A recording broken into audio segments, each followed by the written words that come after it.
Hello बच्चों, चलिए प्रश्न पढ़ते हैं। तो प्रश्न में दिया गया है 100 क्रियात्मक गुरु बीजाणुओं के निर्माण के लिए कितने मियोटिक विभाजन आवश्यक होते हैं। तो हमारे पास विकल्प हैं 100, 50, 25 या फिर 26। तो इस प्रश्न की मुख्य अवधारणा के बारे में हम जान लेते हैं। तो यहाँ लिखेंगे मुख्य अवधारणा। इस प्रश्न की मुख्य अवधारणा है हमारे पास गुरु बीजाणु जनन। तो यहाँ लिखते हैं यह जो प्रश्न है गुरु बीजाणु जनन से संबंधित है। तो ये हम जान लेते हैं गुरु बीजाणु जनन होता क्या है।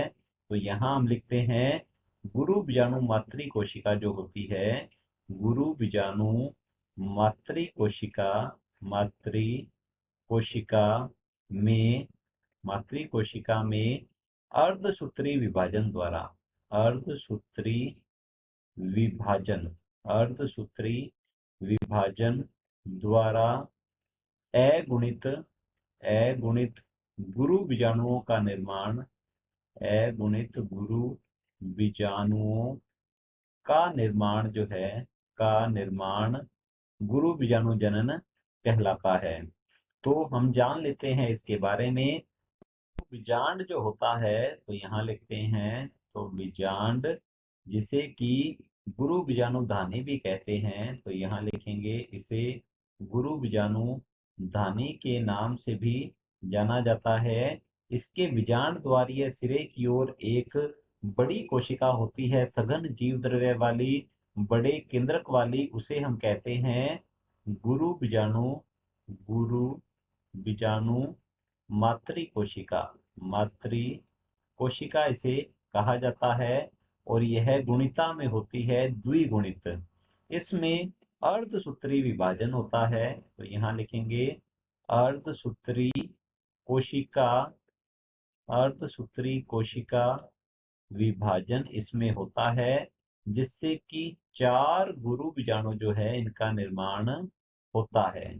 अब इस 4 गुरु बीजाणुओं में से 3 गुरु बीजाणु जो होते हैं, तो यहाँ लिखेंगे 3 गुरु बीजाणु, 3 गुरु बीजाणु जो कि बीजांड द्वारीय सिरे की ओर होते हैं। तो यहाँ लिखते हैं बीजांड द्वारीय, बीजांड द्वारीय सिरे की ओर, सिरे की ओर जो 3 गुरु बीजाणु होते हैं ये होते हैं अक्रियाशील। तो यहाँ लिखते हैं ये अक्रियाशील होते हैं।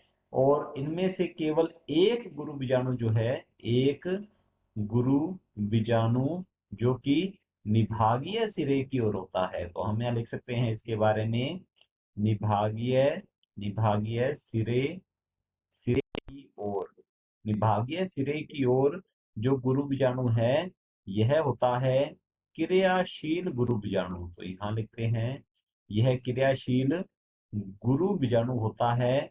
और यह क्रियाशील गुरु बीजाणु ही परिवर्धित होकर भ्रूणकोश का निर्माण करता है। तो यहाँ लिखते हैं ये भ्रूणकोश का निर्माण करते हैं। ये 3 गुरु बीजाणु अपभ्रष्ट हो जाते हैं और इस क्रियाशील गुरु बीजाणु को ये पोषण प्रदान करते हैं, जिससे कि ये भ्रूणकोश का निर्माण करता है। तो हम यहाँ देख पा रहे हैं कि एक गुरु बीजाणु मातृ कोशिका जो है इसमें एक बार अर्धसूत्री विभाजन के द्वारा केवल एक क्रियाशील गुरु बीजाणु का निर्माण होता है। तो यहाँ पर एक अर्धसूत्री विभाजन से एक क्रियाशील गुरु बीजाणु का निर्माण होता है। तो 100 क्रियात्मक गुरु बीजाणुओं के निर्माण के लिए कितने मियोटिक विभाजन आवश्यक होंगे। मियोटिक विभाजन से तात्पर्य होता है अर्धसूत्री विभाजन। तो 100 क्रियात्मक गुरु बीजाणुओं के निर्माण के लिए 100 ही अर्धसूत्री विभाजन की आवश्यकता होती है। तो चलिए देखते हैं विकल्प को की ओर। विकल्प ए में दिया गया है 100, तो हमारा ए विकल्प बिल्कुल सही उत्तर है, जैसा कि हमने अभी समझा है। बी है 50, तो हमारा बी विकल्प गलत होगा। सी है 25, तो ये भी गलत होता है। और डी है 26, तो हमारा डी विकल्प भी गलत होगा। विकल्प ए बिल्कुल सही उत्तर है। आशा करता हूं आपको समझ में आया होगा। धन्यवाद।